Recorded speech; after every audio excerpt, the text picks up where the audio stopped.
खबर आपको देंगे पाकिस्तान स्टॉक एक्सचेंज में आज भी तेजी का रुझान देखने में आ रहा है। 100 इंडेक्स कारोबार के दौरान 80,000 की हद उबूर कर गया। इस वक्त इंडेक्स 78,000 पर ट्रेड कर रहा है।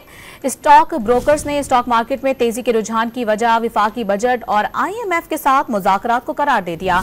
ब्रोकर्स का कहना है कि विफाकी बजट की मंजूरी के बाद मार्केट और ज्यादा ऊपर जाएगी। 80,000 इंडेक्स भी क्रॉस कर दिया। बुनियादी वजूहत आपके इल्म में कि हुकूमत पाकिस्तान ने जो इस्लाहात का एजेंडा उठाया है और IMF की डायरेक्शंस के ऊपर हमने अपना बजट तरतीब दिया है। ऑल दो कि बिजनेस कम्युनिटी तो काफ़ी ज़्यादा तहफ़्फ़ुज़ात हैं बजट के ऊपर, लेकिन इससे इम्कानात ये ज़ाहिर हुए कि हमें एक IMF का एक लॉन्गर प्रोग्राम मिल जाएगा। जब हम IMF के लॉन्गर प्रोग्राम में जाएंगे तो हमारी मीशत को जो जारी मुश्किलात है उसका खात्मा हो जाएगा। लोगों का जो रुझान है सब स्टॉक की तरफ आ गया, क्योंकि स्टॉक के अंदर इतनी अच्छी परफॉर्मेंस, रिजल्ट बहुत अच्छे हैं और गवर्नमेंट ने जो IMF के साथ मुज़ाकरात हुए इसका भी अच्छा इम्पैक्ट पड़ा।